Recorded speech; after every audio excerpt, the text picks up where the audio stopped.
الله وحده لا شريك له وأشهد أن محمدا عبده ورسوله أما بعد فإن خير الحديث كتاب الله وخير الهدي هدي محمد صلى الله عليه وسلم وشر الأمور محدثاتها وكل محدثة بدعة وكل بدعة ضلالة وكل ضلالة في النار أعوذ بالله من الشيطان الرجيم بسم الله الرحمن الرحيم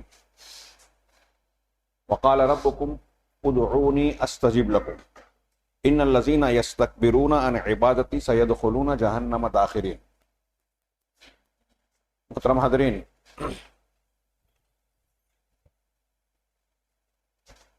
حماس کے مبینہ اسرائیل پر حملے کے جواب میں اسرائیل کی جو انتقامی کارروائی جاری ہے، اس کی خبریں دیکھ کر اس کے وہ مناظر جو میڈیا کے ذریعے سے ہم تک پہنچ رہے ہیں، یہ نتیجہ نکالنا اور اس نتیجے پر پہنچنا کوئی غلط نہیں ہوگا کہ آج کی دنیا اپنے آپ کو بڑی ترقی یافتہ جانتی ہو، سمجھتی ہو، سائنس اور ٹیکنالوجی میں بڑی بلندیوں تک پہنچ چکی ہے، مشینیں، ہتھیار، آلات بہتر سے بہتر، اعلیٰ سے اعلیٰ، جدید سے جدید بنا چکی ہے، لیکن انسانیت اور مانوتا، اخلاق، یہ اس کا مر چکا ہے۔ اخلاقی اعتبار سے انسانیت کے معیار پر وہ اپنی تاریخ کے انتہائی پست حالت میں نظر آتی ہے۔ ہم دیکھ رہے ہیں کہ کس طریقے سے غزہ کے نہتے لوگوں پر، عوام پر انتہائی اندھا دھند بمباری کی گئی، جس کے نتیجے میں جب وہاں کی تصویر آتی ہے تو عمارتوں کے بیچ صرف ملبہ نظر آتا ہے۔ یہ خبریں ہیں، کھلی کھلی دھمکیاں دی گئی اور اس کو عملی جامہ پہنایا گیا کہ غذا بند کر دی گئی، کھانا بند کر دیا گیا، کسی قسم کی کوئی رسد نہیں، دوائیں نہیں، یہاں تک کہ ہاسپٹل اور مریضوں کے جائے پناہ کو بھی نشانہ بنایا گیا، اسکولوں کو بھی نشانہ بنایا گیا، کئی سو بچے، بوڑھے، عورتیں بموں کا نشانہ بن چکی ہیں۔ ابھی تازہ خبر یہ تھی کہ نوبت یہاں تک پہنچ گئی کہ ہاسپٹلز میں اسباب کی قلت کی بنیاد پر بعض مریضوں کا، جن کا آپریشن کرنے کی ضرورت پیش آ رہی ہے، اینستھیسیا، بے ہوش کرنے والا انجیکشن اور دوا نہ ہونے کی وجہ سے بغیر بے ہوش کیے ہوئے ان کا آپریشن کیا جا رہا ہے۔ دوائیں اتنی کم ہیں کہ مریضوں میں یہ دیکھا جاتا ہے کہ کس کو زیادہ تکلیف ہے، زیادہ ضرورت ہے، اس کو دوا دی جائے، جس کو کم ضرورت ہے اس کو نظر انداز کر دیا جائے۔ پانی کے قطروں کو بہت ساری لوگوں کی تعداد جو ہے ترس رہی ہے، بہت سارے لوگوں کو 24 گھنٹے میں صرف 1 لیٹر پانی مل رہا ہے، کچھ لوگوں کو کچھ زیادہ سمندر کا کھارا پانی اور کیچڑ ملا ہوا گدلا پانی پینے پر مجبور ہے۔ ابھی تازہ خبر یہ ہے کہ لوگوں کے دباؤ میں جب رسد پہنچانے یا امدادی سامان پہنچانے کی بات کی گئی کہ مصر کا راستہ کھولا جائے تو وہاں سے ایک دن میں صرف 20 ٹرک بھیجے جائیں، جبکہ تجزیہ نگاروں کا کہنا یہ ہے کہ صورتحال یہ ہے کہ ایک دن میں کم سے کم 100 ٹرک امدادی سامان کی ضرورت ہے۔ 100 ٹرکوں پر لدا ہوا سامان کسی قدر کفایت کرے گا، 20 ٹرک کی اجازت دی گئی۔ یہ سارے مناظر ہم دیکھ رہے ہیں اور اس کی بنیاد پر مسلمان ہی نہیں، دنیا کا ہر درد مند انسان جس کی انسانیت زندہ ہے، جس کے آنکھ اور دماغ پر نفرت اور تعصب کا، مذہبی تعصب کا پردہ نہ چڑھا ہو، وہ اس سے اس کا دل پھٹ رہا ہے۔ جہاں ہم یہ دیکھ رہے ہیں کہ یہ بموں کی اور ہتھیاروں کی ایک جنگ جاری ہے، نہتھوں کو نشانہ بنایا جا رہا ہے، کون سی بہادری، بہانے بہت کیے جاتے ہیں۔ یہی وجہ ہے کہ ان ہتھیاروں کی جنگ کے ساتھ میڈیا میں بھی جنگ جاری ہے۔ ظالم اپنے آپ کو حق بجانب ثابت کرنے کے لیے بہت سارے عذر پیش کرتا ہے، اپنے آپ کو مظلوم بنا کر پیش کرتا ہے، اور دنیا کی اکثریت، میڈیا کا اکثر بیشتر حصہ بھی اس جنگ میں ظالم کے ہی ساتھ کھڑا نظر آتا ہے۔ اسی لیے ہم یہ کہہ رہے ہیں کہ آج ترقی بہت ہو چکی ہے لیکن انسانیت مر چکی ہے۔ لوگ مذہب کا نام لیتے ہیں لیکن مذہب کی وہ تعلیمات جس کی دہائی دی جاتی ہے کہ ہر مذہب اچھی باتیں سکھاتا ہے، ہاں انسانیت سکھاتا ہے، وہ چیزیں نظر نہیں آتی، وہ صرف دعوے کی شکل میں نظر آتا ہے۔ اور اگر گہرائی میں جائیں تو جس مذہب کے لوگ انتقامی کارروائی کر رہے ہیں یہودی، ان کی مذہبی کتاب کو اگر آپ جانچ پڑتال کریں گے تو معلوم یہ ہوگا کہ وہاں صاف صاف یہ لکھا ہوا ہے کہ غیر یہودی کو جان سے مار دینا ان کے یہاں اللہ کی قربت کا ذریعہ ہے۔ صرف مسلمان نہیں، یہ وہ عیسائی جو ان کا ساتھ دے رہے ہیں، وہ غیر مسلم ہمارے ملک کے جو ان کی ہمدردی کا مظاہرہ کر رہے ہیں، مسلم نفرت کے رد عمل میں ان کی حمایت کر رہے ہیں، ان کی حمایت میں جلسے جلوس کر رہے ہیں، بیانات دے رہے ہیں، اور فلسطین کی حمایت کرنے والوں کو مجرم کی طرح پیش کر رہے ہیں، دہشت گردوں کی ساتھ دینے والے۔ اب ایک نہتے عوام پر حملہ کیا جا رہا ہے، کیا اس کو کوئی جائز قرار دے گا؟ یہ دہشت گردی کی حمایت کہلائے گی ان کے حق میں بولنا؟ جبکہ خود اسرائیل کے اندر بعض اخبارات اور بعض شخصیات غزہ پر اندھا دھند بمباری اور وحشیانہ بربریت کو ناجائز قرار دے رہے ہیں، ظلم اور زیادتی قرار دے رہے ہیں۔ کتنی حیرت کی بات ہے، بعض خبر رساں ایجنسیاں یہ بتا رہی ہیں۔ یہ سارے معاملات ہم دیکھ رہے ہیں، اور مقابل میں ہاں یہ ایک ظلم کی بات ہے، ایک طرف ظالمانہ کارروائیاں ہو رہی ہے، دوسری طرف جن کو اسلامی لشکر یا مجاہدین یا اسرائیل کے دشمن کے طور پر پیش کیا جا رہا ہے۔ جب ہم اس کی پڑتال کرتے ہیں تو یہ نظر آتا ہے کہ وہاں بھی عقیدہ ٹھیک ٹھاک نہیں ہے۔ وہ یہ کہتے ہیں کہ ہماری یہودیوں سے جنگ جو ہے وہ عقیدے کی نہیں ہے، زمین کی ہے، وطن کی ہے۔ ان کے یہاں دعوے بہت ہیں اسلام پسندی کے، لیکن وہ کہتے ہیں کہ جمہوریت چل جائے گی۔ ان کے یہاں کمیونسٹوں کو قبول کیا جاتا ہے، اس تنظیم میں دروز اور باطنی فرقے کے لوگ ایجنٹ کے طور پر کام کرتے ہیں۔ وہاں روافض اور شیعوں سے دوستی ہے، سلفیوں اور صحیح عقیدے اور منہج والوں سے دشمنی پائی جاتی ہے۔ 70 کی دہائی سے ایران حماس کی مدد کر رہا ہے۔ حماس کے بیانات میں انشاءاللہ رات کے خطاب میں کچھ باتیں عرض کرنا چاہتا ہوں، خطبہ جمعہ کا وقت تنگ ہوتا ہے، اصل موضوع میرا یہ نہیں ہے۔ اس پورے قضیے میں مسئلے میں ہم یہ دیکھ رہے ہیں کہ پوری دنیا میں، عالم اسلام میں زیادہ زور دیا جاتا ہے اس بات پر کہ ان کی امداد کی جائے، رسد پہنچائی جائے، ہاں، اور زیادہ سے زیادہ ہم یہ کہہ سکتے ہیں جو صحیح بھی ہے کہ دعا کی جائے۔ بالکل صحیح بات ہے، ان چیزوں کی ضرورت ہے، ان چیزوں کو پہنچانا انسانیت کا، دین کا تقاضا ہے، فریضہ ہے۔ لیکن کیا مسلمانوں کا اصل قضیہ یہی ہے؟ ہمارا اصل مسئلہ یہی ہے کہ ہم آج فلسطین پر آنسو بہائیں، اس کے لیے امدادی اور تعاون کی بات کریں، دعاؤں کی بات کریں؟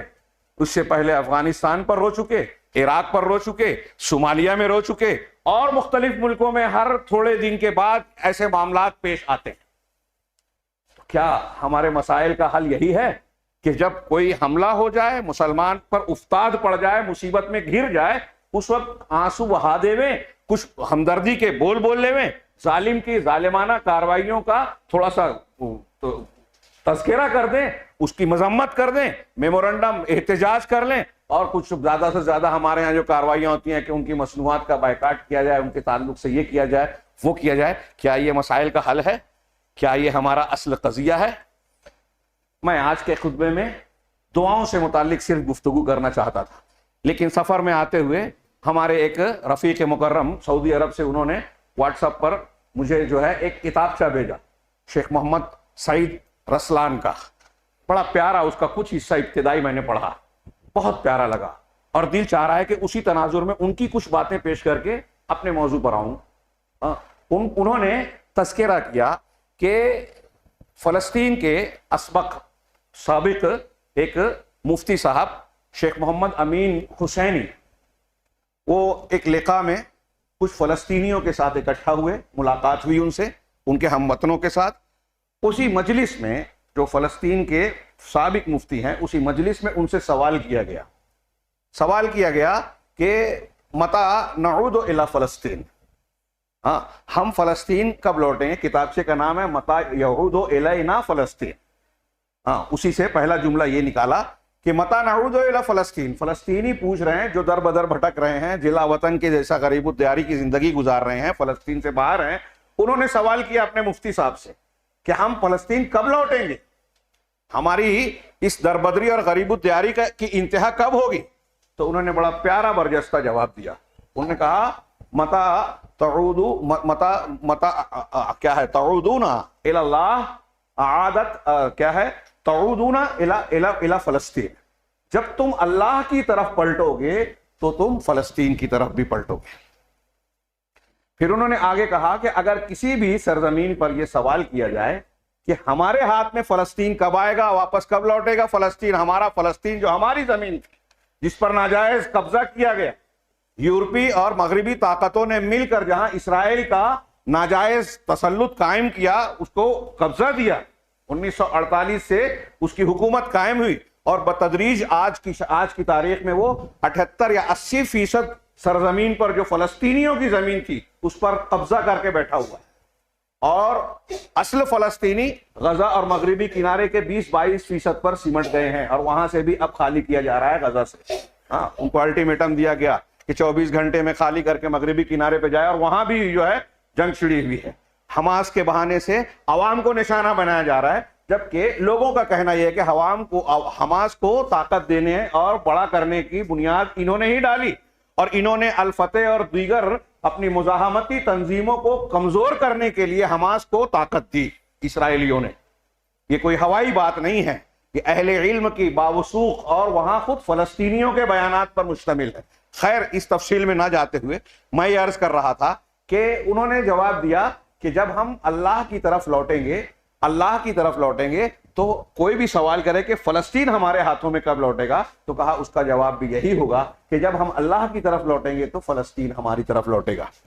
اس بات کی تائید کرتے ہوئے شیخ نے، میں اپنے الفاظ میں بیان کر رہا ہوں، 2-3 روایتوں کا جو ذکر کیا اور قرآن کی آیت کا. پہلی روایت ابو داؤد اور بعض کتابوں کی، جس کو علامہ البانی نے صحیح کہا ہے اور آپ بہت مرتبہ سن چکے ہیں، کہ اللہ کے رسول صلی اللہ علیہ وسلم نے فرمایا، حضرت ثوبان سے روایت ہے، تداعی علیکم الامم کما تداعی الاکلۃ علی قصعتها، کہ تم پر امتیں اس طرح ٹوٹ پڑے گی جیسے بھوکے لوگ دسترخوان پر ٹوٹ پڑتے ہیں.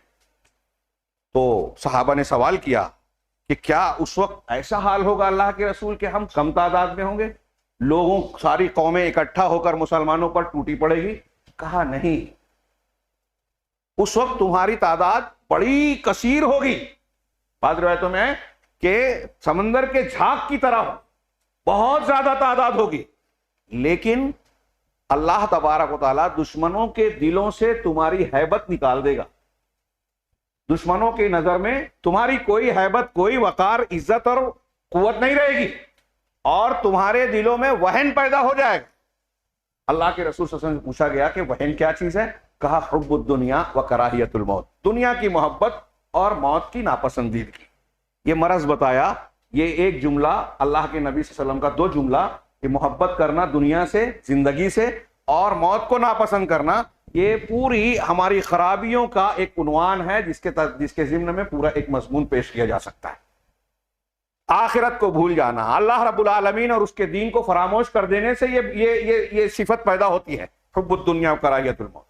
پھر شیخ نے آگے بڑھ کر یہ بیان کیا کہ اللہ رب العالمین نے بھی یہ فیصلہ سنایا ہے اپنے کلام پاک میں. سورہ ابراہیم میں فرمایا وَإِذْ تَأَذَّنَ رَبُّكُمْ لَئِن شَكَرْتُمْ لَأَزِيدَنَّكُمْ وَلَئِن كَفَرْتُمْ إِنَّ عَذَابِي لَشَدِيدٌ.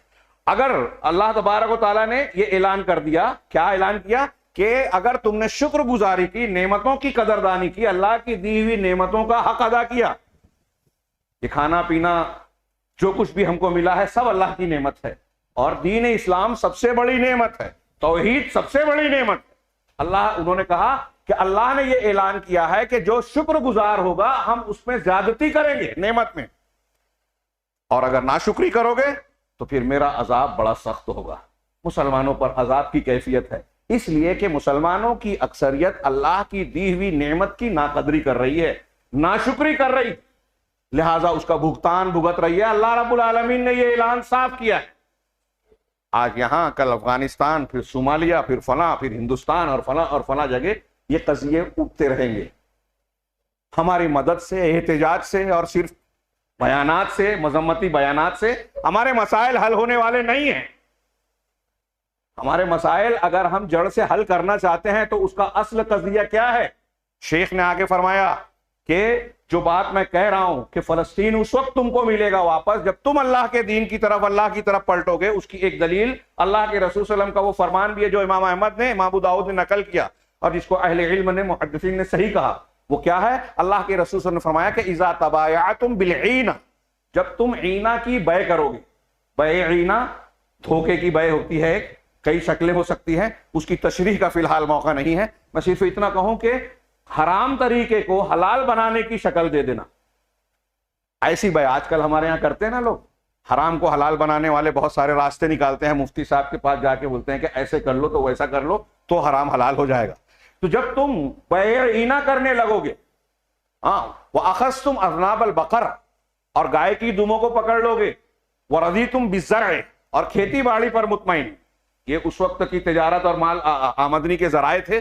یعنی یوں سمجھ لیجئے کہ یہ اللہ کے رسول فرما رہے ہیں صلی اللہ علیہ وسلم کہ آپ اور ہم جب دنیاوی کاروبار، لین دین اور دنیا کے معاملات میں الجھ جائیں گے اور اسی کو معراج سمجھیں گے، ارے میرا بیٹا تو سرکاری ملازمت میں لگ گیا، ڈاکٹر بن گیا، انجینئر ہو گیا، IAS افسر بن گیا، بس ایسا لگتا ہے جیسے زندگی کی معراج مل گئی. آج ہمارے یہاں بھی یہی حال ہے. ہاں، اللہ کے رسول کہہ رہے ہیں جب تم گائے کی دموں کو تھام لو گے، زراعت پر خوش رہو گے، وَتَرَكْتُمُ الْجِهَادَ، اور جہاد کو، اللہ کے راستے میں کوشش، محنت، قربانی کو چھوڑ دو گے، سَلَّطَ اللَّهُ عَلَيْكُمْ ذُلًّا، اللہ کے رسول صلی اللہ علیہ وسلم فرمایا کہ اللہ نتیجے میں کیا کرے گا؟ تم پر ذلت کو مسلط کر دے گا.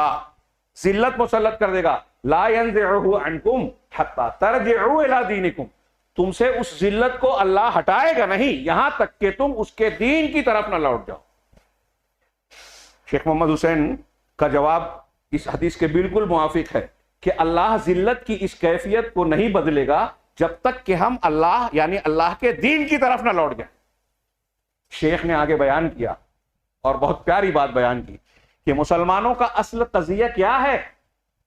یہ مدد بھیجنا، صرف دعا کر لینا وقتی طور سے، کسی ملک کے ناراضگی کے نتیجے میں اس کی مصنوعات کا بائیکاٹ کر دینا. ہم یہ نہیں کہہ رہے ہیں کہ یہ غلط ہے، پھر سے میں دہرا رہا ہوں، لیکن یہ اصل مسئلہ نہیں ہے، مسلمانوں کا اصل قضیہ نہیں ہے. شیخ نے کہا کہ مسلمانوں کا اصل قضیہ عقیدے کا ہے، دین کا ہے، توحید کا ہے. انہوں نے جو تفصیل سے بات کہی، میں اس کو 2 جملے میں مختصراً کہوں. انہوں نے بیان کیا کہ آپ اور ہم کتنے برے حالات میں ہیں. آج دنیا کے حالات کتنے کمزور ہیں، انسانیت کتنی لاچار ہو چکی ہے، بے بس ہو چکی ہے. دنیا کے متمدن طاقتیں، بڑی بڑی طاقتیں، اسرائیل میں ہم دیکھ رہے ہیں کہ ایک طرف غزہ کے مظلومین جن کو 1 لیٹر پانی یا پانی کا ایک قطرہ بھی نہیں مل رہا، دوسری طرف اسرائیل جو کھلے عام جنگی جرائم کا ارتکاب کر رہا ہے. انسانی قانون، اقوام متحدہ کے دنیا میں جو جنگی قوانین ہیں ان تمام قوانین کی مخالفت کر رہا ہے، کسی کی بات نہیں سن رہا ہے. اس کو ہتھیار کی مدد کی جا رہی ہے، پیسوں کی مدد کی جا رہی ہے، میڈیا سے مدد کی جا رہی ہے، اخلاقی مدد کی جا رہی ہے. اور جو مظلومین ہیں، جو مر رہے ہیں، ان کے حال کو دیکھنے کے لیے زیادہ سے زیادہ بس زبانی جمع خرچ کر کے بیان دیا جاتا ہے. اور مسلمان قومیں بھی، مسلمان حکومتیں بھی بے بس نظر آتی ہیں، مفلوج نظر آتی ہے. زبانی بیانات، احتجاج اور مطالبات و اپیل کے علاوہ کچھ نہیں کر پا رہی. ہم بھی اسی حال میں ہیں. یہ مسلمانوں کی پستی، بے بسی، ذلت کا کتنا بھیانک جو ہے منظر ہے کہ ہم یہ دیکھ رہے ہیں کہ سارے لوگ یہ جانتے ہیں، سمجھ رہے ہیں کہ ظلم ہو رہا ہے فلسطینیوں پر غزہ کی پٹی پر، لیکن کوئی شخص اس ظلم کو روکنے کی کسی لیڈر میں، عالمی لیڈر میں کسی میں طاقت نہیں ہے، کسی میں قوت نہیں، کسی بھی مذہب کا ہو، کسی بھی ملک کا ہو. تو شیخ نے کہا کہ یہ جو ذلت اور خواری ہے یہ کسی سے ہٹے گی نہیں. اصل قضیہ کیا ہے؟ یہ کتنے بھی برے حالات، اللہ کے نبی جناب محمد رسول اللہ صلی اللہ علیہ وسلم، یہ شیخ کی بات کو نقل کر رہا ہوں، نبی صلی اللہ علیہ وسلم جس سماج اور معاشرے میں مبعوث ہوئے، آئے جس وقت، تو جو سماج تھا اور دنیا کے جو حالات تھے، کیا وہ آج سے بہتر تھے؟ نہیں، آج سے بھی برے تھے. انتہائی جاہلیت، شرک، بت پرستی، ہر قسم کی خرافات، ظلم اور زیادتی، لوگوں کا حق مار لینا، کمزوروں پر زیادتی کرنا ایک عام بات تھی. طاقت اور قوت کا زور بولتا تھا، جس کی لاٹھی اس کی بھینس، جنگل کا قانون. اللہ کے نبی جناب محمد رسول اللہ صلی اللہ علیہ وسلم اس معاشرے میں آئے، آپ نے اپنی 23 سالہ نبوت کے دور میں جو تربیت کی، دعوت دی، اصلاح کی، اس کا نتیجہ کیا نکلا؟ ہم دیکھتے ہیں کہ اتنی کم مدت میں دنیا کا انتہائی جاہلی معاشرہ، جہالت والا معاشرہ، انتہائی تہذیب و ثقافت کا علمبردار بن گیا، بلکہ پوری انسانی تاریخ کہہ رہا ہوں، انسانوں کی آپ جتنی بھی تاریخ پڑھ لیں، تاریخ کے کسی بھی دور میں اتنے مہذب، اتنے اعلیٰ انسان آپ کو نہیں ملیں گے جتنے نبی کریم صلی اللہ علیہ وسلم کی پرورش میں صحابہ کرام کا معاشرہ وجود میں آیا۔ یہ اتنی سی مدت میں اللہ کے نبی صلی اللہ علیہ وسلم نے، یہ ایک معجزاتی اللہ کی طرف سے معجزہ تھا کہ اتنی کایا پلٹ کر دی۔ کیسے کیا؟ آپ نے کیسے کیا؟ جن کفار و مشرکین کے بیچ آپ مبعوث کیے گئے تھے، وہ اللہ کی ربوبیت کو تو مانتے تھے کہ پیدا کرنے والا اللہ ہے، ہمارے بت پیدا کرنے والے نہیں ہیں، مالک نہیں ہیں، نظام کائنات کا نہیں چلاتے، یہ قرآن میں موجود ہے، میں اس کو دہرانے کی کا وقت نہیں ہے کہ قرآن میں ہے کہ آپ سوال کریں پیدا کس نے کیا ان کو، آسمان و زمین کو، تو یہ کہیں گے اللہ نے۔ ایسے کئی سوالات۔ تو رب اللہ کو مانتے تھے، لیکن اللہ کے ساتھ الوہیت میں، عبادت میں دوسروں کو شریک ٹھہراتے تھے۔ نبی کریم صلی اللہ علیہ وسلم کی دعوت کی بنیاد تمام انبیاء کرام کی دعوت کی طرح لا الہ الا اللہ کی تھی، اللہ کے سوا کوئی معبود برحق نہیں۔ اس عقیدے کی بنیاد پر آپ نے لوگوں کی تربیت کی، اور دیکھتے ہی دیکھتے یہ معاشرہ کتنا تبدیل ہو گیا۔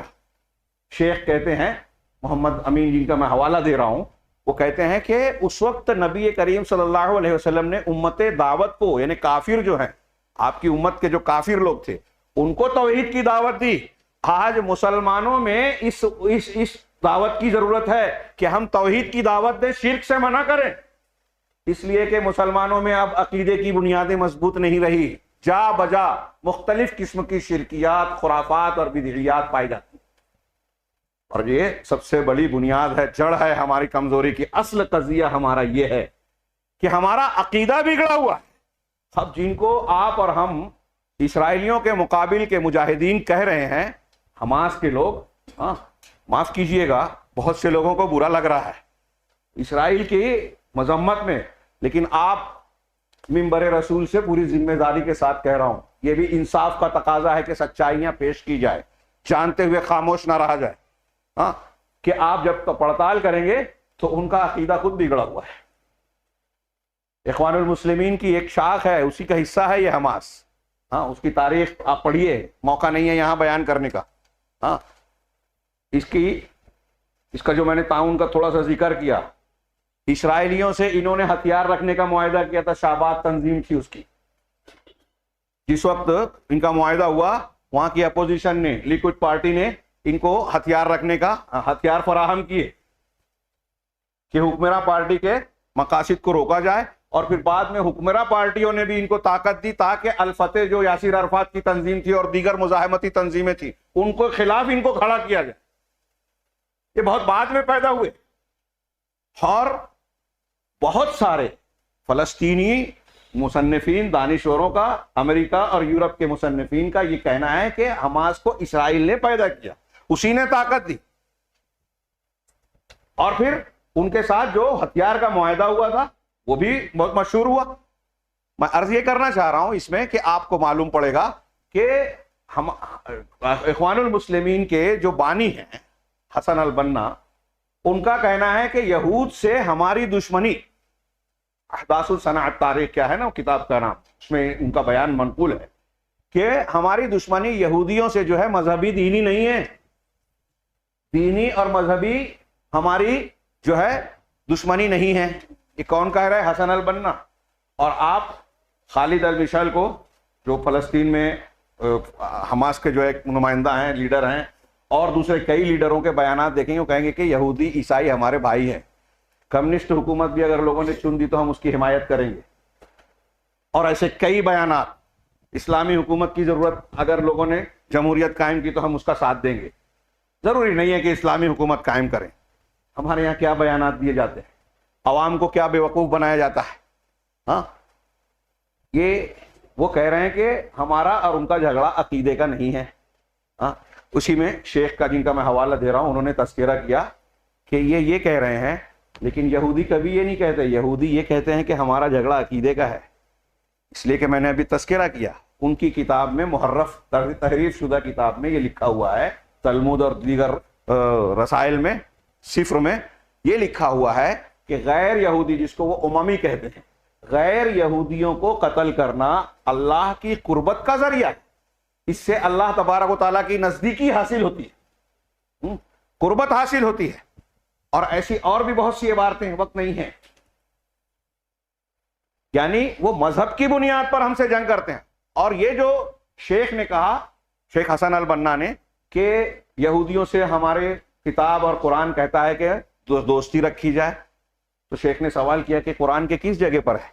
قرآن تو یہ کہتا ہے لَتَجِدَنَّ أَشَدَّ النَّاسِ عَدَاوَةً لِلَّذِينَ آمَنُوا الْيَهُودُ, کہ ایمان والوں سے دشمنی میں سب سے سخت آپ جس کو پائیں گے وہ یہود کو پائیں گے. قرآن کہتا ہے وَلَن تَرْضَ عَنْكَ الْيَهُودُ وَلَا النَّصَارَىٰ حَتَّىٰ تَتَّبِعَ مِلَّتَهُمْ, یہود اور نصارہ تم سے کبھی خوش نہیں ہوں گے, راضی نہیں ہوں گے, یہاں تک کہ آپ ان کے دین کی ملت کی پیروی نہ کر لیں. قرآن تو یہ کہتا ہے. اور آپ کہہ رہے ہیں عقیدے کی جھڑائی نہیں ہے. ولا اور برا عقیدہ توحید کا ایک اعلیٰ بنیاد ہے. یعنی دوستی اور دشمنی لوگوں سے کس بنیاد پر کی جائے, کسی کی حمایت. ابھی ہمارے ہاں لوگ اکثریت نہیں جانتے, ہمارے صحافی بہت سارے اہل علم اس کو فراموش کر چکے ہیں. آج ہم دیکھتے ہیں کہ اندھے ہو کر کسی کی بھی حمایت کرنے لگتے ہیں.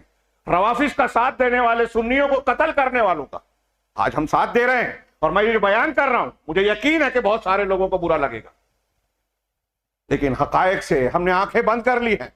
لوگ بیوقوف بنانے والے میڈیا, حکومتیں ہم کو جانتی ہیں, ہماری کمزوریوں کو ہم سے زیادہ وہ جانتے ہیں کہ ان کے اندر کیا اختلافات ہیں.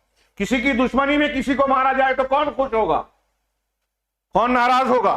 یہاں انصاف نہیں رہا. یہاں مختلف قسم کی عینکوں کے ذریعے سے دیکھا جاتا ہے واقعات کو, حقائق تک پہنچنے کی کوشش بھی نہیں کرتے, اور شعور بھی نہیں رہا قوم کو. بڑی پستی کا حال ہے. تو میں عرض کر رہا تھا کہ وہاں یہ کہا جا رہا ہے کہ عقیدے کی دشمنی نہیں ہے ہمارا اور ان کا. میں یہ عرض کر رہا ہوں کہ دین کی تعلیم ہے کہ اگر ایک مشرک ہے, کافر ہے, تو اس سے آپ دوستی نہیں کر سکتے. آپ کی دوستی دشمنی رشتے کی بنیاد, ولا اور برا کی بنیاد توحید ہے. اگر تعلقات ہوں گے تجارتی لین دین کسی سے پڑوس میں غیر مسلم سے, تو وہ ظاہری ہوں گے. دل کی محبت مسلمانوں کے لیے ہوگی. آپ پڑھیے اٹھا کے کوئی بھی عقیدے کی کتاب اور اس کی دلیلیں پڑھیے. لا تجد, کیا ہے سورہ ممتحنہ کی جو آیت ہے, لا تجد قوما یعادون من حاد اللہ ورسول, لا تجد قوما یؤمنون باللہ ورسولہ یعادون من حاد اللہ, کہ جو اللہ پر ایمان رکھنے والے ہیں ایسے لوگوں کو آپ نہیں پائیں گے کہ ان لوگوں سے محبت کریں جو اللہ اور اس کے رسول سے دشمنی رکھتے ہیں. اللہ اور اس کے رسول کے دشمنوں سے محبت کرنا مومنوں کا کام نہیں ہے, یہ قرآن کہہ رہا ہے. چاہے وہ باپ ہوں بھائی ہوں, آگے آیت میں کہا اللہ نے, باپ ہی کیوں نہ ہو, بھائی بند کیوں نہ ہو, رشتہ دار کیوں نہ ہو, بیوی بچے کیوں نہ ہو, اگر اللہ اور اس کے رسول کے دشمن ہے تو ان سے محبت نہیں ہوگی. دلی محبت کی بات ہو رہی ہے. یہ کہہ رہے ہیں کہ ہماری دشمنی نہیں ہے, ان کو ہم سپورٹ کر رہے ہیں. سمجھ ہی نہیں رہے ہیں کہ وہ استعمال ہو رہے ہیں. میں نے گزشتہ ہفتہ جمعہ میں یہ بیانات دیے. داعش کو پیدا کیا انہی لوگوں نے, استعمال کیا اور مسلمانوں کو نقصان پہنچایا. امریکہ کے ٹوئن ٹاور پر حملہ کروایا, پہلے خود ہی ارینج کیا, اور اس کے بعد اس کے نتیجے میں ایک مسلمان ملک کی اینٹ سے اینٹ بجا دی. یہ سلسلہ ہمارے ساتھ مسلسل ہو رہا ہے اور ہم ہر بار بے وقوف بنتے ہیں. اللہ کرے کہ یہاں ظالم ناکام ہو. لیکن میں یہاں یہ بیان کر رہا ہوں, شیخ کا جو میں نے حوالہ دیا, میرا اصل موضوع باقی ہے اور 2 منٹ باقی ہے. 2-4 منٹ ہی صرف لے سکتا ہوں. میں اسی تناظر میں بیان کہ مسلمانوں کا اصل قضیہ کیا ہے. ابھی ہمارے یہاں واٹس ایپ پہ, سوشل میڈیا پر فیک نیوز, اور وہ بھی ایک معاملہ ہے, الگ چیز ہے وہ, اس کا تذکرہ کرنے کا موقع نہیں ہے. ہمارے یہاں لوگ دعاؤں کی بڑی درخواست کر رہے ہیں. بہت اچھی بات ہے, بہت اچھی بات ہے کہ دعائیں کی جائے مظلومین کے لیے, ظالم کے لیے بد دعا کی جائے. اللہ کے رسول صلی اللہ علیہ وسلم کی سنت اور دین کا حصہ ہے کہ جب مسلمانوں پر افتاد و آفت آئے, مصیبت پریشانی آئے, تو قنوت نازلہ کا اہتمام کیا جائے نمازوں میں. نازلہ مصیبت کو کہتے ہیں, کوئی مصیبت جو آئے, اتر آئے مسلمانوں پر, تو ان کے لیے بد دعائیں دی جائے, مسلمانوں کے حق میں دعائیں دی جائے, فتنے اور ظالم کی قوت کو توڑنے کی جس میں بد دعا ہو. ہم دعائیں تو کر رہے ہیں, کیا ہماری یہ دعائیں کارگر ہو رہی ہیں؟ آج کے خطبے میں یہ بیان کرنا چاہتا تھا، لیکن موقع نہیں ہے، صرف اشارہ ہی کر پاؤں گا کہ دعاؤں کے تعلق سے بھی ہم یہ تو کہتے ہیں دعا کرو، لیکن دعا کے آداب، دعا کے احکام، دعا کے قبول ہونے کی شرطیں کیا ہیں؟ آپ دعا کر رہے ہیں، کون سی چیزیں ہیں جو آپ کی دعا کے قبول ہونے میں رکاوٹ بنتی ہیں؟ یہ قرآن و حدیث میں بالکل واضح اور صاف بیان کیا گیا۔ یہاں بھی ہم ان چیزوں کو نہیں چھیڑتے۔ ہمارے یہاں مزاج بن گیا صرف فضیلت دیکھیے، صرف ظاہر دیکھیے، اس کی بنیادوں کو نہیں دیکھا جاتا۔ نماز پڑھنا ہے، کیسے پڑھنا ہے، اس پر توجہ نہیں ہے، سیکھنے کی فرصت بھی نہیں ہے لوگوں کو۔ اللہ کے رسول نے صرف یہ نہیں کہا نماز پڑھو، کہا سلو کما رأیتمونی، نماز ویسے پڑھو جیسے مجھے دیکھا۔ آپ کی نماز اللہ کے نے بتائی ہے، جبرائیل کو بھیج کر بتائی ہے، کوئی مذاق نہیں ہے۔ ہم اس کو مذاق اڑائیں، مسلک کے نام پر اللہ کے رسول سے ثابت شدہ طریقے کا رد کر دے، کون سے مسلمان ہیں؟ یہی ہمارا رویہ ہر جگہ ہے۔ تو میں عرض کر رہا تھا، موقع نہیں ہے، صرف اشارہ ہی کر پاؤں گا۔ میرے ہاتھ میں جو کاغذ ہے اس سلسلے کی دلیلیں ہیں کہ دعا کے قبولیت کی کچھ شرطیں ہیں، قبول نہ ہونے کی کچھ اسباب ہیں۔ قبولیت کے لیے بندہ، اس بندے کی دعا زیادہ قبول ہوگی جو ایمان میں زیادہ بہتر ہو۔ ہاں، وَإِذَا سَأَلَكَ عِبَادِي عَنِّي فَإِنِّي قَرِيبٌ أُجِيبُ دَعْوَةَ الدَّاعِ إِذَا دَعَانِ فَلْيَسْتَجِيبُوا لِي وَلْيُؤْمِنُوا بِي لَعَلَّهُمْ يَرْشُدُونَ۔ ہاں، کہ جب بندہ میرے بارے میں پوچھے تو کہہ دو کہ میں قریب ہوں، مطلب علم سے، مدد سے۔ اللہ کی ذات عرش پر ہے، اللہ کی ذات ہر جگہ نہیں ہے جیسا کہ کچھ لوگوں کا غلط عقیدہ ہے۔ ہاں، میں قریب ہوں۔ جب کوئی دعا کرنے والا دعا کرتا ہے تو میں اس کو قبول کرتا ہوں، جواب دیتا ہوں۔ لہٰذا لوگوں کو چاہیے کہ میری فَلْيَسْتَجِيبُوا لِي، میری باتوں کو مانیں، اطاعت کریں اور مجھ پر ایمان لائے، وَلْيُؤْمِنُوا بِي۔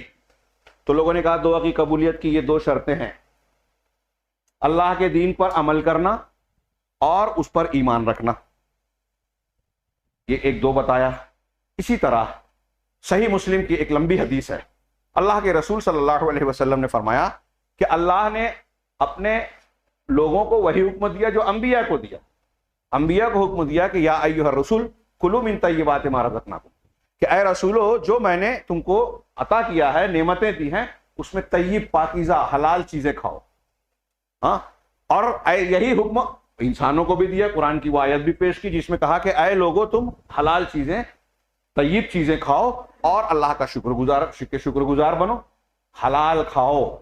پھر اس کے بعد اللہ کے رسول صلی اللہ علیہ وسلم نے کہا کہ ایک آدمی لمبا سفر کرتا ہے، یطیل السفر، ہاں، اشعث اغبر، غبار آلود حالت میں، پھٹے حال ہے، سفر کی حالت میں ہے۔ حدیثوں میں ہے کہ مسافر کی دعا اللہ قبول کرتا ہے۔ جن لوگوں کی دعا قبول ہوتی ہے ان میں ایک مسافر بھی ہے، گھر بار سے دور ہے۔ اسی طرح اگر کوئی پراگندہ حال ہے، پریشان حال ہے اور پریشانی کی حالت میں رب کے سامنے ہاتھ اٹھا کر دعا مانگتا ہے تو اللہ عام حالات میں بھی دعا کرنے والے کے ہاتھ کو خالی لوٹانے سے شرماتا ہے، جیسا کہ حدیث ہے، لیکن اس بندے کی اور زیادہ قبول کرتا ہے جو پریشان حال ہے، غبار آلود ہے۔ لیکن ایک آدمی سفر میں ہے، غبار آلود ہے، ہاتھ اٹھاتا ہے، کہتا ہے رب رب رب، پروردگار، اللہ پروردگار مجھے یہ دے دے، یہ دے دے، یہ دے دے۔ لیکن اللہ کے رسول نے فرمایا ملبسہ حرام، مطعمہ حرام، ہاں، وغذی بالحرام فانا یستجاب لہ، اس کا کھانا حرام کا ہے، کپڑا حرام کا ہے، حرام کی غذا استعمال کر رہا ہے، تو اس کی دعا کہاں سے قبول کی جائے گی؟ اس کی اور بھی دلیلیں ہیں، میں صرف ایک دلیل پر اکتفا کر رہا ہوں فی الحال، کہ حرام کھاتا ہے، حرام پہنتا ہے، اس کی دعا کہاں سے قبول کی جائے گی؟ اب ہم دعائیں کر رہے ہیں، قنوت نازلہ پڑھ رہے ہیں، دیکھیے کہ قبول ہو رہی ہے کیا؟ مسلمانوں پر ہر طرف سے مصیبتیں ٹوٹ رہی ہے، ہمارے ملک میں بھی ہمارے خلاف قانون بن رہا ہے، ہمارے گھروں پر بلڈوزر چل رہا ہے، ہمارے ساتھ سختیاں برتی جاتی ہے، کھلونے کی طرح استعمال کیا جاتا ہے، جان مال عزت و آبرو محفوظ نہیں ہے، لیڈران اور بڑی بڑی شخصیات نشانہ آرام سے بنائے جا رہے ہیں۔ آج بڑے بڑے لیڈر بن رہے ہیں تو ہمارے مسلمان تو ویسے ہی بے قوت مانے جاتے ہیں۔ اب اس سلسلے میں ہم دعا کرتے ہیں، ہماری مائیں بہنیں گھروں میں دعائیں کرتی ہیں، ہمیں لگتا ہے کچھ لوگ شکایت کرتے ہیں سوشل میڈیا پہ کہ گھر توڑے جا رہے ہیں، مصیبتیں آ رہی ہیں، بم برسائے جا رہے ہیں مسلمانوں پہ، اللہ کی مدد کہاں ہے؟ ان کا جواب شیخ محمد امین کی زبان میں کہ تم اللہ کے دین کی طرف پلٹو، اللہ تمہارے ساتھ ہوگا۔ تم ایسے بننے کو تیار ہی نہیں ہوگا جو اللہ تمہاری دعا قبول کرے۔ سودی لین دین کرنے والا توبہ کرنے کو تیار نہیں ہے، بے ایمانی کرنے والا، بہن اور بیٹی کا حق مارنے والا اپنا ان کا حق دینے کے لیے تیار نہیں ہے، آپ کی دعا کیسے قبول کرے گا اللہ تعالیٰ؟ صاف اعلان کر چکا ہے۔ اسی طرح صحیحین وغیرہ میں روایتیں موجود ہے کہ اللہ تبارک و تعالیٰ دعا کرنے والے کی دعا کو قبول کرتا ہے جب تک وہ گناہ کا مطالبہ نہ کرے، دعا نہ کرے اور رشتہ نہ کاٹتا ہو۔ مطلب اگر کوئی دعا کرنے والا ایسے ہی دعا مانگ رہا ہے جس میں گناہ ہے، کسی کے حق تلفی ہو رہی ہے، تو قبول نہیں ہوگی۔ اسی طرح اگر اس نے رشتہ کاٹا ہے، بھائی سے، بہن سے، والد سے، والدہ سے، کسی اور سے رشتہ تعلق کاٹ لیا ہے، تعلق جوڑنے کی بجائے کٹ کر لیا ہے، قطع رحمی کیا ہے، تو دعا قبول نہیں ہوتی، دعا قبول نہیں ہوتی۔ اب ہمارے ہاں جو بیٹھے ہیں ہم میں سے ہر شخص اپنے گریبان میں جھانکے ہمارے کتنے رشتہ داروں سے ہمارے قطع تعلق ہے، اور دین اکثر بیشتر کا قطع تعلق بھی ہوتا ہے انا کی بنیاد پر، اس نے میرے ساتھ ایسا کیا، میرے ساتھ ویسا کیا، دین کی بنیاد پر نہیں۔ اللہ کے رسول صلی اللہ علیہ وسلم نے اپنی ذات کے لیے کبھی انتقام نہیں لیا، لیکن دین کے لیے کوئی کچھ کرتا تھا تو آپ ناراض ہوتے تھے۔ آج ہمارے گھروں میں ہم دیکھتے ہیں بچے گناہ کا کام کریں، نماز نہ پڑھیں، ہماری پیشانی پہ بل نہیں آتا، لیکن تھوڑی سی بے ادبی کر دے میں معاف نہیں کریں گے، شادی بیاہ میں نہیں، میت میں شریک نہیں ہوں گے۔ ہمارا پیمانہ ہی بدل گیا، دین ہماری زندگی میں ہے ہی نہیں، دکھاوے کا ہے، رسم کا ہے، کچھ چیزیں کر کے ہم سمجھتے ہیں کہ جنت ہم نے پکڑ رکھی ہے، پھر کچھ بھی کریں۔ اسی طرح اگر کوئی شخص گناہوں میں ملوث ہے تو دعائیں قبول نہیں ہوتی۔ اس لیے دعا کے آداب شرائط میں سے یہ ہے کہ ہم گناہوں سے توبہ کریں، خوب توبہ کریں، استغفار کریں۔ استغفار ہمارے گناہوں کے لیے صابن ہے، اور ہم جب استغفار کرتے ہیں اللہ خوش ہوتا ہے۔ توبہ استغفار، سچی توبہ کریں۔ سچی توبہ میں یہ بھی ہے کہ آپ نے کسی پر ظلم کیا ہے، کسی کا حق مارا ہے تو اس کی صفائی کریں۔ یہ بھی ہے۔ ایک آخری بات پیش کر دوں، بہت ساری اور بھی چیزیں ہیں، صرف یہ کہ آپ کی توجہ دلا دوں کہ ہمارا اصل مسئلہ کیا ہے۔ دعائیں کر رہے ہیں، قبول نہیں ہو رہی ہے، ہم محنت کر رہے ہیں، احتجاج کر رہے ہیں، لیکن وہ کام نہیں کر رہے ہیں جو شریعت نے بتایا ہے کہ آپ کے مسائل کیسے حل ہوں گے، اللہ آپ کی مدد کب کرے گا، آپ کی حفاظت کب کرے گا۔ اللہ کی قسم اگر اللہ رب العالمین نے ہمارا ساتھ دیا، معیت مل گئی اس کی رحمت اور نصرت، تو کوئی بم، کوئی میزائل، کوئی طاقت ہمارا کچھ بگاڑ نہیں سکتی۔ یہ ہمارا یقین ہونا چاہیے کہ سیدنا ابراہیم کو جس طرح اکیلے تھے، پوری قوم اور نمرودیت نے کچھ نہیں، بال بھی کا نہیں کیا، ایسے ہی اللہ ہم کو بھی بچا سکتا ہے۔ آخری بات کہ امر بالمعروف اور نہی عن المنکر، نیکی کا حکم دینا اور برائی سے روکنا، برائیوں سے روکنا۔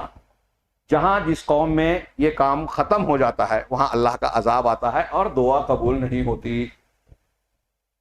مسند احمد کی روایت ہے، لَتَأْمُرُونَ بِالْمَعْرُوفِ وَلَتَنْهَوْنَ عَنِ الْمُنْكَرِ، کہ تم ضرور معروف کا حکم دو اور ضرور برائی سے روکو، ورنہ ایسا ہوگا کہ تم پر مصیبت اور عذاب آئے گا، تم اللہ تعالیٰ سے ہاتھ اٹھا کر دعا مانگو گے اور تمہاری دعا قبول نہیں کی جائے گی۔ اب ہر شخص برائیوں کے روکنے کے سلسلے میں جس کا جتنا اختیار اور دائرہ ہے اتنا وہ مکلف ہے۔ مثال کے طور پہ گھر کا بڑا ہے تو آپ کا بچہ کوئی گناہ کر رہا ہے، آپ کی بیوی کوئی غلط کام کر رہی ہے، آپ کی بیٹی یا آپ کا چھوٹا بھائی اگر کوئی شریعت کی مخالفت کر رہا ہے تو آپ کا فرض ہے کہ اسے روکے۔ آپ دیکھ کے نظر انداز کر رہے ہیں، موبائل پر غلط چیز دیکھ رہا ہے، خاموش ہیں، عمر ہے ابھی، پتہ چلا ہماری بچیاں کالج میں جو ہے بے پردہ جا رہی ہیں اور ایسے ایسے معاملات ہو رہے ہیں جو شریعت کے خلاف ہیں، عمر کا تقاضا ہے، کالجوں میں تو ہوتا ہے، آج کل یہ سب چلتا ہے۔ ہم یہ بول کے اپنے آپ کو مطمئن کر لیں، آنکھیں بند کر لیں، خاموش ہو جائیں، شریعت کے تقاضے کو فراموش کر دیں، ہم اللہ کے عذاب کو دعوت دے رہے ہیں۔ جس قوم میں برائی سے روکنے کا سلسلہ بند ہوتا ہے، اللہ کے رسول صلی اللہ علیہ وسلم نے اس کی مثال دی کہ کشتی کے نیچے اگر کوئی سوراخ کرے گا، اوپر والے اگر نہیں روکیں گے، پانی کے لیے وہ نیچے سوراخ کریں، اوپر والے نہیں رکیں گے تو کیا ہوگا؟ جب کشتی میں سوراخ ہوگا، پانی اندر آئے گا، کشتی ڈوبے گی تو صرف نیچے والے نہیں ڈوبیں گے بلکہ پوری کشتی کے لوگ ڈوبیں گے۔ تو گناہ کرنے والے، آپ کا بھائی بیٹا نماز نہیں پڑھ رہا ہے اور آپ اس کو نہیں روک رہے ہیں تو وہ آپ کی کشتی میں سوراخ کر رہا ہے، آپ کے گھر اور سماج کو کے لیے عذاب کی دعوت دے رہا ہے اور آپ چپ ہیں۔ جب وہ ڈوبے گا تو آپ بھی ساتھ میں ڈوبیں گے۔ تو ہمیں ان مسائل میں جذباتی ہو کر صرف وقتی نتائج پر نہیں پہنچنا چاہیے۔ ٹھیک ہے، وقتی طور سے مدد کی ضرورت ہے، ہر مسلمان کے اوپر فرض ہے کہ آپ اگر کوئی دوسری مدد نہیں کر سکتے تو کم سے کم دعا ضرور کریں، مسلمانوں مظلومین کے حق میں، ظالموں کے خلاف میں، یہ دعا کرنا فرض ہے ہر مسلمان کے لیے، لہٰذا ہمیں یہ کرنا چاہیے، نازلہ وغیرہ پڑھنا چاہیے، لیکن اس سے بڑھ کر مستقل نتیجے کے طور پر کہ اللہ پھر سے ہمیں عزت و وقار دے، دنیا میں اونچا اٹھائے، اور ہم پر جو آج یہاں کل وہاں پرسوں وہاں مختلف قسم کی افتاد مصیبتیں آتی ہیں، ان سے اگر بچاؤ اور حفاظت کی چھتری چاہیے تو ہمیں بنیادی مسئلہ اور قضیہ حل کرنا چاہیے، اور وہ ہے عقیدے کا۔ ہمیں صحیح عقیدہ سیکھنا چاہیے۔ مسلمان قوم میں آج کس معاشروں میں دیکھیے کون سا شرک ہے، کس قسم کا شرک ہے جو نہ پایا جاتا ہو۔ ہاں، ابھی یہ بحث کریں تو لوگ کہیں گے مسلکی بحث، یہ مسلکی بحث نہیں ہے، یہ کفر اور اسلام کی بحث ہے۔ کسی نبی نے شرک اکبر تو چھوڑیے، شرک اصغر کو بھی برداشت نہیں کیا۔ ہمارے ہاں شرک اکبر ہو رہے ہیں تو اللہ کی مدد کیسے آئے گی؟ ہمارے ہاں جمہوریت نواز، کمیونزم نواز اور نہ جانے کیا کیا، اور اس کے بعد دین پسندی بھی، یہ جو حماس، اخوانی اور فلاں ہے نا، ان کے یہاں آپ دیکھیں کہ عقیدے کی کوئی اہمیت نہیں ہے۔ میں پھر سے اس منبر سے کہوں کہ آپ دیکھیں گے کہ مختلف دینی جماعتیں، تنظیمیں جو کام کر رہی ہیں نا، وہ سب نبی انبیاء کے منہج سے ہٹ کر کام کر رہی ہیں، سوائے اہل الحدیث کے۔ بہت وثوق سے کہہ رہا ہوں، رسوخ سے کہہ رہا ہوں، اور پوری ذمہ داری سے کہہ رہا ہوں، اللہ کے ڈر کے ساتھ کہہ رہا ہوں کہ آپ دیکھیے کہ توحید اور عقیدے کی بنیادوں پر محنت نہیں ہے، دوسری چیزوں پر محنت ہے۔ اور انبیاء کرام عقیدے پر، توحید پر محنت کرتے تھے، شرک کا رد کرتے تھے، شرک کو بالکل برداشت نہیں کرتے تھے۔ اور ہمارے ہاں شرک ہو رہا ہے، ہم فضائل کی بات کرتے ہیں، کھانے کے آداب، سونے کے آداب، پینے کے آداب، چلنے کے آداب۔ ہاں، یہ سارے آداب سیکھ لیں، تہجد کبھی نہ چھوٹے۔ قرآن کا صاف صاف حکم اٹھا کر دیکھ لیجئے، اللہ کے رسول کو خطاب کر کے کہا کہ اگر آپ بھی شرک کریں گے تو آپ کے سارے عمل برباد۔ تو آپ کتنے بھی فضیلت کے عمل کریں، اگر آپ کی دعا میں شرک ہے، اب اللہ کے رسول کا وسیلہ لگا کے دعا مانگ رہے ہیں۔ امام ابو حنیفہ بھی اس کو حرام کہہ رہے ہیں، ہمارے یہاں لوگ کہتے ہیں کہ یہ آداب دعا میں ہے۔ کون سا دین ہم مانتے ہیں؟ اصل قضیہ جو ہے ہمارا، اس پر محنت کی جائے۔ اگر یہ حل ہم نے اختیار کر لیا، لا الہ الا اللہ اور اس کی شرائط و تقاضوں کو ہم نے سمجھ کر اپنی زندگی میں نافذ کیا، تو دنیا کا کوئی اسرائیل، کوئی امریکہ، کوئی یورپی یونین ہمارا بال بیکا نہیں کر سکتا۔ اللہ رب العالمین ہمیں صحیح دین کو سمجھنے اور اس پر عمل کرنے کی توفیق عطا فرمائے، اس کے مطابق زندگی گزارنے کی توفیق عطا فرمائے، اس کی برکتوں سے پروردگار ہمیں اس لائق بنا دے کہ ہماری دعائیں قبول ہو۔ ہمارے وہ بھائی بہنیں بچے جن پر ظلم ڈھایا جا رہا ہے، بم گرایا جا رہا ہے، غذا، پانی، بجلی، دوا سے محروم کیا جا رہا ہے، پروردگار سے دعا ہے کہ اللہ رب العالمین ان سب کی مدد فرمائے، ان کو اپنی حفاظت اور نصرت کے جو ہے پردے میں ڈھانپ لے وے، اور ظالموں کی طاقت کو توڑ دے وے، انہیں منتشر کر دے وے، انہیں ان کے اصل چہرے کو بے نقاب کر دے وے جو ظلم بھی کرتے ہیں، اور دوسری طرف اپنے آپ کو حقوق انسانی اور انسانیت کا ٹھیکیدار اور چیمپئن بھی بتاتے ہیں، جبکہ وہ انتہائی وحشی درندے ہیں ثابت ہو رہے ہیں دنیا کے سامنے۔ اس کے باوجود میڈیا کی قوت کے ذریعے سے اور دوسرے ذرائع سے اپنے آپ کو بہتر بتانے کی کوشش کرتے ہیں۔ پروردگار ان کے اصل چہرے کو دنیا کے سامنے بے نقاب کر دے، اور دنیا جب اصل چہرہ جانے گی تو اسلام کی خوبیوں کو جانے گی۔ اسلام امن پسند ہے، اسی کے ذریعے سے عدل و انصاف قائم ہو سکتا ہے، اور جہاں عدل و انصاف قائم ہوگا وہاں امن اور چین ہوگا۔ رب العالمین ہم تمام کو امن اور سکون عطا فرمائے، دنیا میں بھی اور اس دنیا سے جانے کے بعد بھی پروردگار ہر قسم کی آفت و عذاب سے ہمیں محفوظ رکھے۔ وآخر دعوانا ان الحمدللہ رب العالمین۔ بارک اللہ لنا ولکم فی القرآن المجید ونفعنا وإیاکم بالآیات والذکر الحکیم، انہ تعالی جواد کریم ملک بر رؤوف رحیم۔